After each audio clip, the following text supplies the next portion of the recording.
Merong isang abuse na phrase sa mga maraming mananampalataya. Ito yung in Jesus' name. To pray in Jesus' name ay hindi nadadaan sa literal at verbal na kasasabi ng in Jesus' name na parang magical incantation. Na parang pag sinabi mo yung word na in Jesus' name, ay sinabi mo yung abracadabra, sinabi mo yung tralala, sinabi mo yung kung anumang magic word para matupad ang iyong kagustuhan o hinihiling. Ang pag-aaral natin ngayon, in Jesus' name, yan ang title. John 14:12-14. Kung hihiling kayo ng anuman sa pangalan ko, ito ay aking gagawin. If you ask for anything in my name, I will do it. And this is where the challenge really is. Kung anong ibig sabihin ng to ask in Jesus' name? Yun ba ay pag-ungkat lang ng pangalan niya na in Jesus' name? Sa ngalan ni Jesus, yung ba ang ibig sabihin ng to ask in Jesus' name? Kasi kung yun, napakaraming nang nabigo. Ang dami-dami na nila sinabing in Jesus' name, pero hindi natupad. So, meron pa na dapat tayong hukayin, halukayin, hanapin, abutin, nakahulugan to pray in Jesus' name. To pray in Jesus' name is to believe in and live by the teachings of Jesus. Hindi sapat na sambitin yung mga words na yon. Kailangan nananalig ka at nabubuhay ayon sa katuruan ni Jesus. John 14:12-14. Sabi ni Jesus, whoever believes in me will do the works I have been doing. So to pray in Jesus' name is to believe in Jesus, is to do the works that Jesus does. Luke 9:30-35. Two men, Moses and Elijah, appeared in glorious splendor, talking with Jesus. So Moses representing the law, Elijah representing the prophets. At ito ang nag-govern sa buhay ng mga ancient Israelites, the law and the prophets. So two men, Moses and Elijah, appeared in glorious splendor, talking with Jesus. A voice came from the cloud saying, "This is my son," referring to Jesus, not to Moses, not to Elijah. "This is my son, whom I have chosen. Listen to him." Biglang may lumitaw na dalawang lalaki na nakikipag-usap sa kanya, kay Jesus, sina Moises at Elisha, or Elias. May isang tinig na nagsalita mula sa ulap, "Ito ang aking anak, ang aking hinirang, pakinggan niyo siya." Si Jesus ang pakinggan, hindi si Moses or Elijah, hindi law or the prophets, but love. To pray in Jesus' name means to think in and live by Jesusness. Not by Mosesness, nor prophetness, when Mosesness and prophetness at times go against Jesusness. Sabi nga nung voice, "This is my son Jesus, listen to him." Huwag kayong makikinig kahit kanino kung ang sinasabi nila ay salungat na sa ipinahayag kong katotohanan through my son, my chosen vessel, Jesus.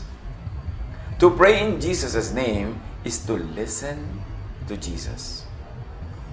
To think, act, behave, live in the way of Jesus. Malalim, malawak, mataas ang kahulugan to pray in Jesus' name, to ask in His name. Acts 10:4. Tumingin siya at takot na nagtanong, "Ano po yun?" Sumagot ang anghel, "Nasiyahan ang Diyos sa iyong mga dalangin at pagtulong mo sa mga dukha." Ito si Cornelius, na isang Romano, isang Gentile, pero ang dami niyang kabutihang ginagawa. At siya nananalangin sa Diyos kahit hindi siya member ng Jewish religion, kahit hindi siya member ng accepted religion sa Israel. Pero pinuntahan siya ng anghel. Nag-utos ang Diyos sa anghel na pumunta kay Cornelius kasi natutuwa ang Diyos kay Cornelius kahit hindi siya Jew, kahit hindi siya nananalangin in the way of the Jews, kahit hindi siya member ng religion ng mga Jews. So remember, ano daw ay kinatuwa ng Diyos? Prayers ni Cornelius and gifts to the poor. Prayers with gifts to the poor. Hindi lang prayer, kundi prayer in Jesus' name. And in this case, what does it mean to pray in Jesus' name? To pray with gifts for the poor. Hindi yung pray ka ng pray, in Jesus' name ng in Jesus' name ka dyan, dasal ka ng dasal. Pero wala ka namang gifts to the poor, to the needy, to the sick, to widows and orphans.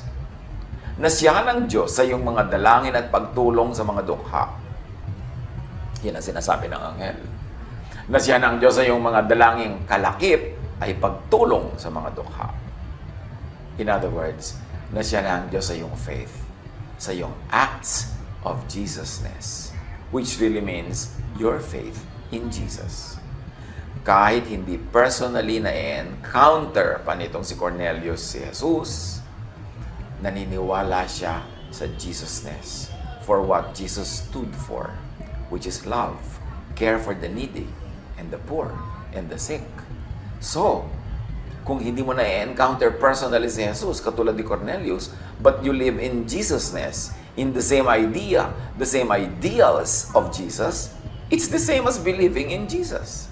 Believing in the person, and believing in the ideas that the person taught and stood for, that is the same thing. Kaya it is very, very possible to believe in Jesus by believing in and acting in Jesusness. This is a sublime example of Cornelius. Philippians 1:9. Idinadalangin ko sa Diyos na ang inyong pag-ibig ay patuloy na sumagana at masangkapan ng malinaw na kaalaman at pagkaunawa. Yan ang mahalaga. Malinaw na kaalaman at pagkaunawa. Malinaw na kaalaman at pagkaunawa what it means to pray in the name of Jesus. Hindi lang magical na pagsambit at pag-ulit-ulit nung sa ngalan ni Jesus. In the name of Jesus, no. But to live in Jesusness. To live believing in Jesus. To live doing what Jesus did and does. To live in love. To live caring for those who need care. To pray in Jesus' name means to claim, imagine, and behave as if what is asked for had already been received. Kung talagang naniniwala ka kay Jesus, pinagpe-pray mo, naniniwala ka na tinanggap mo na yung sagot. Useless na mag-pray ka tapos nagdududa ka kung pinakinggan, nagdududa ka kung tatanggapin mo, kailangan na nanalig. 1 John 5:15. At dahil alam nating pinapakinggan nga niya tayo, alam din nating ibinibigay niya ang bawat hinihiling natin sa Kanya. Pero remember, to pray in the will of God. To pray in the name of Jesus. At bibigyan pa natin ng lalo pang paliwanag ang mga bagay na yan maya-maya. Mark 11:24. Kaya't sinasabi ko sa inyo, anuman ang hingin ninyo sa inyong panalangin, maniwala kayong natanggap na ninyo iyon at matatanggap na ninyo iyon. So remember this, 3 tenses to, may past, present, and future. Kung ano man ang dinadalangin nyo ngayon, paniwalaan yung natanggap nyo na, past, at ito'y matatanggap nga ninyo, future. Siyempre, because God is timeless. Time naman is a human invention. Inimbento lang natin yung past, present, and future. God is. Hindi naman God was or God will be. God is. Time is. Convention lang yan. Agreement lang natin. Contract na may time. Pero wala naman talagang time. So, dapat nakakaunawa tayo ng prayer in timelessness. Luke 11:9-10. Kaya't sinasabi ko sa inyo, humingi kayo at kayo'y bibigyan. Humanap kayo at kayo'y makakatagpo. Kumatok kayo at kayo'y pagbubuksan. Sapagkat ang bawat humihingi ay tatanggap. Ang bawat humahanap ay makakatagpo at ang bawat kumakatok ay pagbubuksan. Yan ang pangako ni Jesus. Pero siyempre, ang pangako na yan, kailangan maunawa in the frame of true faith, of believing in Jesus, in the real sense of believing, to live in Jesusness, to live expectantly, and to believe without doubt. Pero siyempre, yung belief na yon, nakabase din yon sa knowledge, sa understanding, sa wisdom. Hindi yung naniniwala ka basta na paghihimalaan ka, tapos pag hindi ka pinaghimalaan, magtatampo ka sa Diyos. Kailangan may basis yung paniniwala mo. Ginagawa mo ba what is practical? Dumadalangin ka na paghimalaan ng Diyos na manalo ka sa isang karera. Pero ginawa mo ba yung mga dapat? Nag-practice ka ba? Kumain ka ba ng tama? Sinanay mo ba ang iyong muscles? May muscle memory ba yan sa pagtakbo? Sinanay mo ba ang sarili mo sa terrain, sa temperature, sa klima, ng oras ng takbuhan? Ay, yung tunay na paniniwala, may practical yan nagawa. Hindi lang naniniwala, tapos hihigin ng himala. Tapos pagka hindi ibinigay, magtatampo. Yung mga tunay na himala, actually, ay himala sa pagkaunawa natin kung anong dapat gawin para in a practical, personal, private, and material way, matanggap natin yung ating hinihiling. Hindi magic. Ang dasal ay hindi nadadaan sa kauusal ng in Jesus' name na parang magical abracadabra. Napakarami na nating nakikita niyan. May magpe-pray, Lord, pagalingin niyo po si ate in Jesus' name. Sabi ng mga katabi, sa ngalan ni Jesus, amen po, amen po. Sabi ng mga tao, hindi masamang sabihin yan kung taos puso. Yung pagka sinabi na pagalingin niyo po itong nanay namin sa sakit, pag sinabi mo in Jesus' name, ibig sabihin, nagbigay ka ng pera pambili ng gamot, nagbantay ka at nag-alaga. Ibig sabihin, patuloy kang nagpapakain sa kanya ng masarap. Patuloy na nililibang mo siya para ang kanyang emosyon ay sumaya. Pagka sinasabi mong, I pray in Jesus' name, na pagalingin niyo po, Panginoon, ng nanay ko, ang prayer in Jesus' name may katumbas na ginagawa mong praktikal to live in Jesus' name. So, tumutulong ka ba sa pag-aalaga? Nagbibigay ka ba ng makakain, ng gamot? Pinapaganda mo ba yung environment para siya gumaling? Doon ka palang may karapatan masabing in Jesus' name. Pero pag wala kang ginagawa, kahit may kaya ka namang gawin, hindi ka tumutulong, may ginagawa mong magic, abracadabra yung word na in Jesus' name. Pag kami nag-pray na, Diyos ko, pumasa po sana ako sa exam. Tapos sabi mo, in Jesus' name. Pero hindi mo naman siya nire-review. Hindi mo tinutulungan, hindi mo tinuturuan, o hindi mo binibigyan ng allowance para makapag-review. Hindi mo binibigyan ng oras para makapag-review. Useless yung kay in Jesus' name mo. Maraming ganyan, puro in Jesus' name. Lord, palaguin niyo po ang aming negosyo in Jesus' name. Pero, nagsisikap ka ba? Pinag-aaralan mo ba ang bagong skills?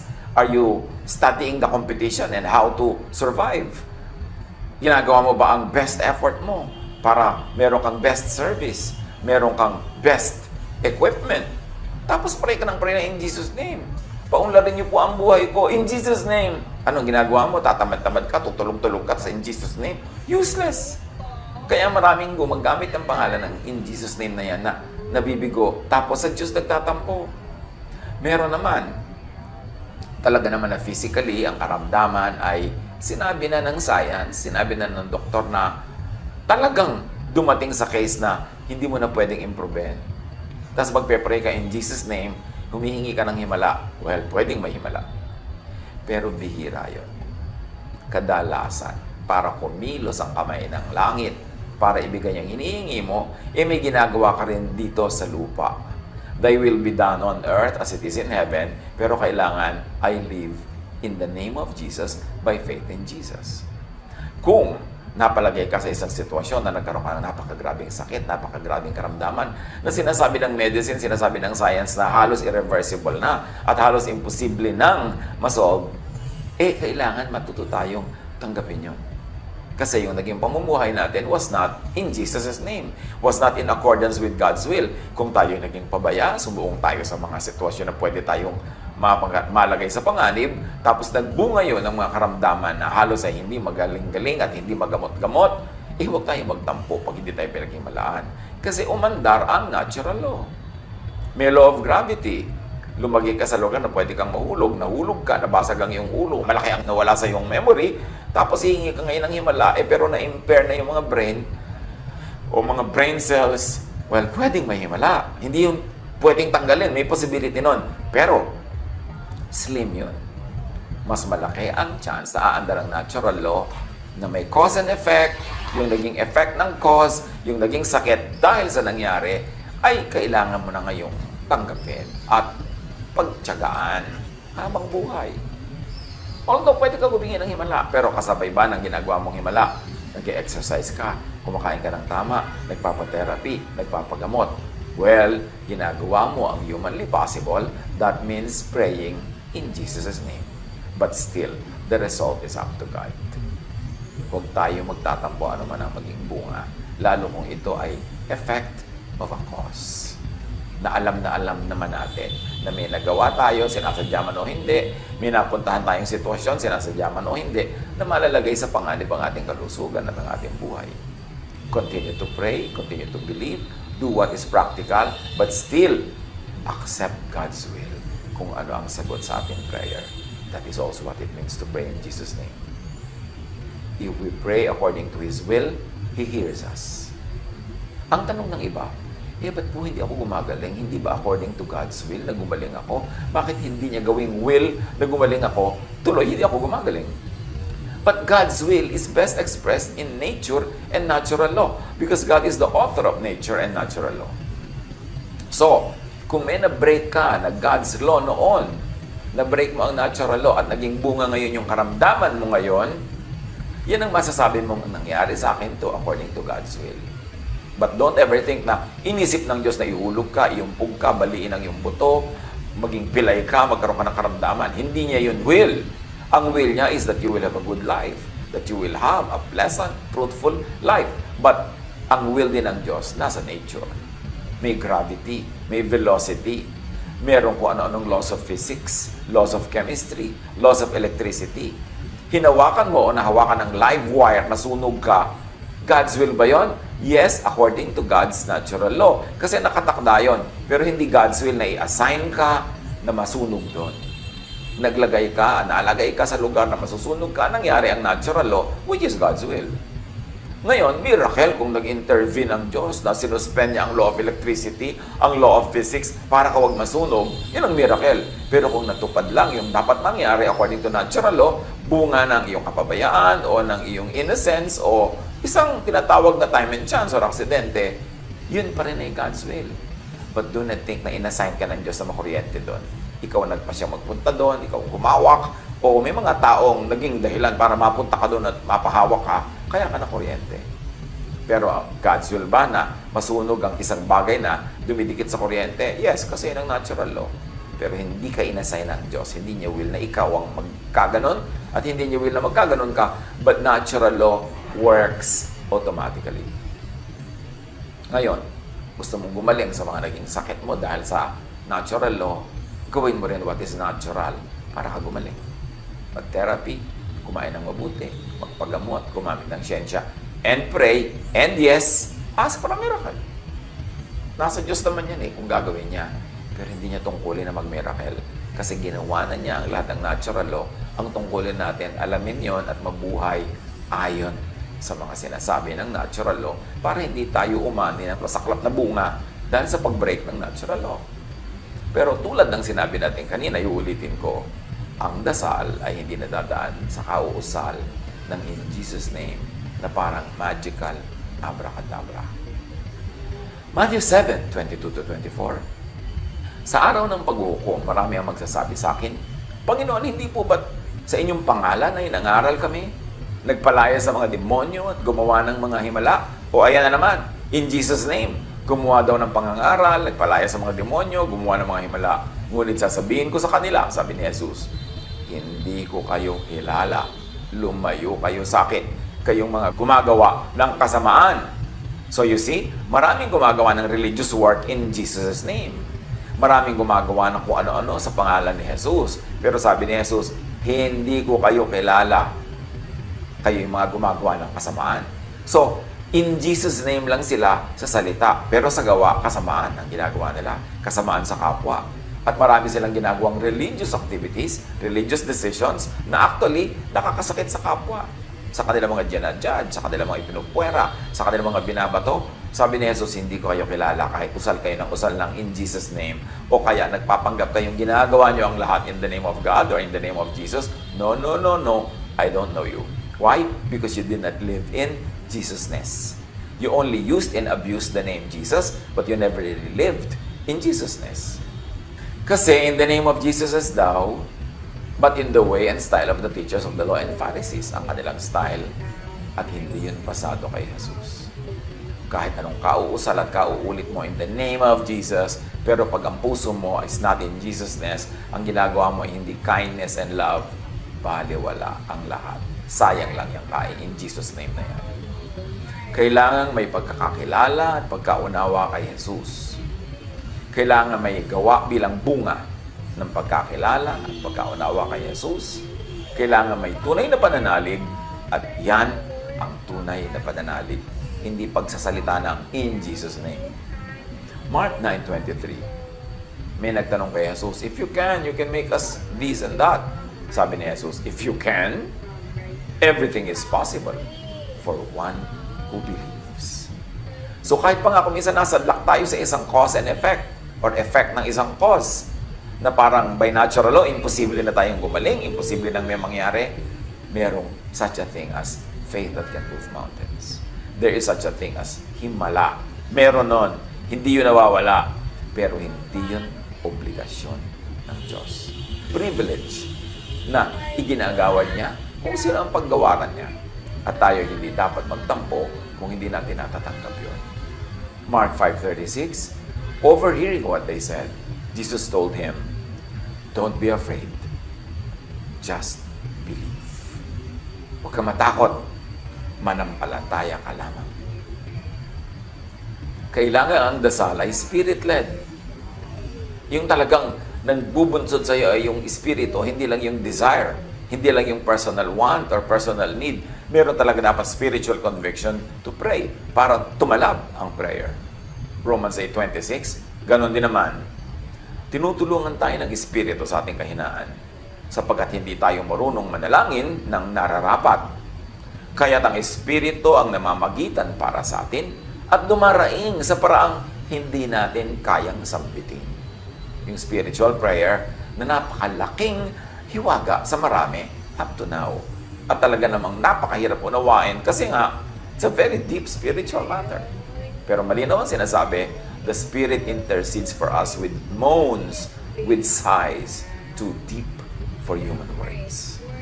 So ipanalangin natin na mag-intercede para sa atin ang Holy Spirit, pero huwag nating imbentohin na ang Holy Spirit ay nasa atin at kung ano ang pinagsasasabi natin na sinasabi natin, sabi ng Spirit, yung pala, gawa-gawa lang natin.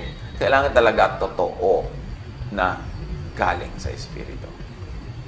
Kailangan ayon sa kalooban ng may likha ang panalangin tatalab. 1 John 5:14-15. May lakas loob tayong lumapit sa Kanya dahil alam nating ibibigay Niya ang anumang hingin natin kung ito'y naaayon sa Kanyang kalooban. At dahil alam nating pinapakinggan nga Niya tayo, alam din nating ibinibigay Niya ang bawat hinihiling natin sa Kanya. This is another gray area, an exciting, challenging area in fact, kung ano yung naaayon sa kalooban ng Diyos. Pero dapat natin unawain na hindi lahat ng kalooban natin yun ang naaayon sa kalooban ng Diyos. Hindi yung ayon sa kalooban natin ang matutupad, kundi yung ayon sa kalooban ng Diyos. Minsan, magkatugma ang kalooban natin at kalooban ng Diyos. Pero minsan din, hindi. Dapat ang malalim na panalangin, pangunawa at pananalig para magagap natin kung ano ba talaga ang kalooban ng Diyos. In spite of what we want. Or because of what we want. What does God really want? It takes a lot of deep spirituality to realize, to discern, and to accept that. At yan ang hiwaga, yan ang mystery ng ating faith. Hindi lahat kayang ipaliwanag ng salita o ng karunungan o ng logic. So how to know God's will? Hindi siguro natin kayang alamin lahat ng God's will, pero meron tayong kayang alamin. At meron tayong pwedeng gawin para dumami ang possibility na ang alam natin na will of God. Yun na nga. 1, know Scripture. But, filter all Scripture through Jesus. Because Jesus is the incarnated Word of God. Jesus is the living Word of God against just written Word of God or carved in stone Word of God. Jesus is the living Word. So si Jesus ang may final say even as to what the written Word means. Even as to how to apply the written Word. Because Jesus is the living Word. Siya yung contemporary, siya yung laging on time, laging in time, laging nasa tamang oras. Kasi hindi siya antique, hindi siya antiquated, siya ay living Word. No Scripture.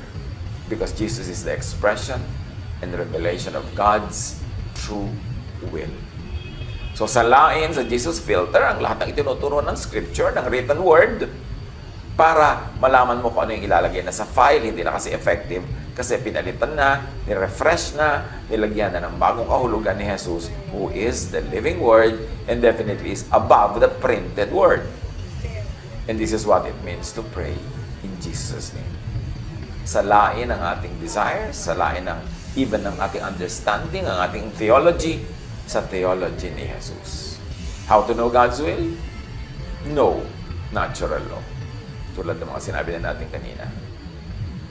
Alamin ang laws of science because God is the author of science. Science could be God's prophet kasi science tells us how God works. To pray according to God's will is to pray according to God's natural law.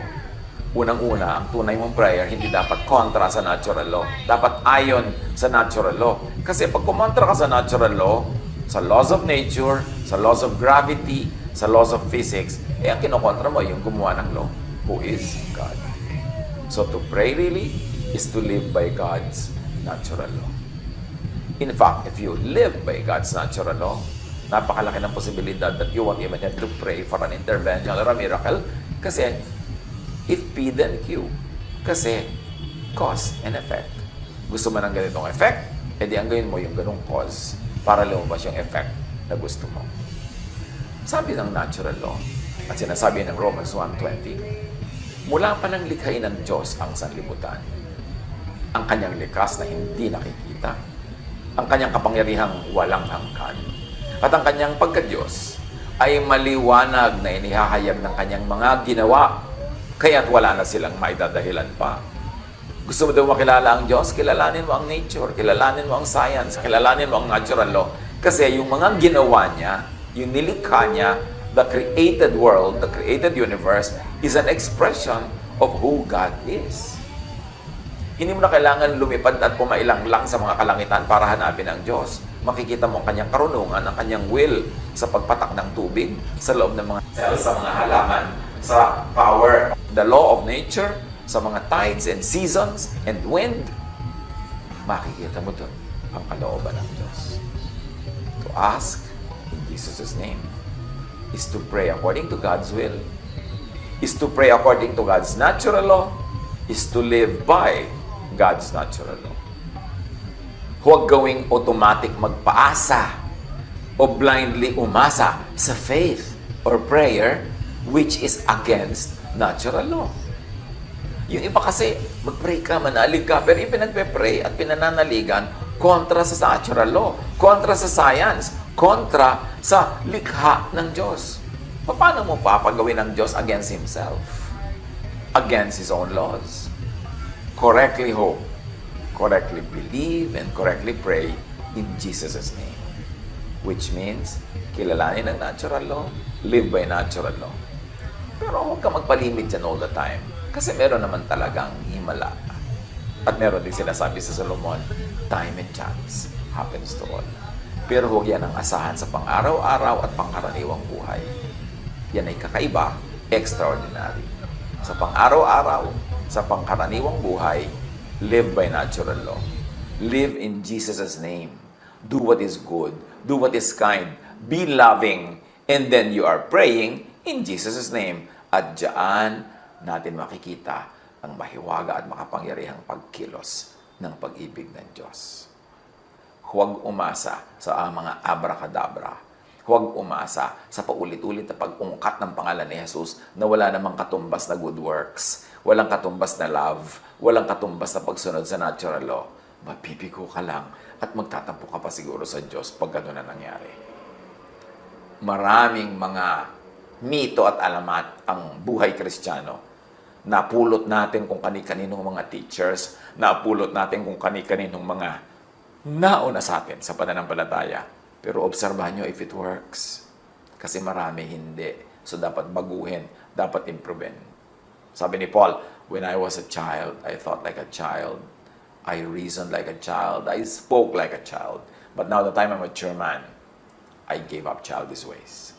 Ganon din dapat sa pananampalataya.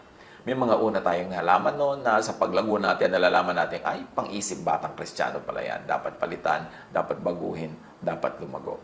At isa dyan, isa sa mga pinakagrabing na-abuse, yung in Jesus name na yan, at nagiging dahilan din ng frustration kasi hindi nagbubunga ng hinahangad. Alamin what it means to pray in Jesus' name. That means to live in Jesus' to live with knowledge and appreciation of scientific laws, of the laws of nature, and to accept effects of causes, to work hard, to negate or to change and to improve on the effects of negative causes, and also, yes, to believe and pray for miracles. Lahat yan, pag pinagsama-sama natin sa tamang timpla, sa magandang timpla, magiging bunga, is a life that is full of blessings, full of fruits, of happiness and joy. Pagpalain tayo ng Panginoon, unawain talaga, and pray in Jesus' name because it works. But it works only when done according to God's will, when done correctly. God bless us all.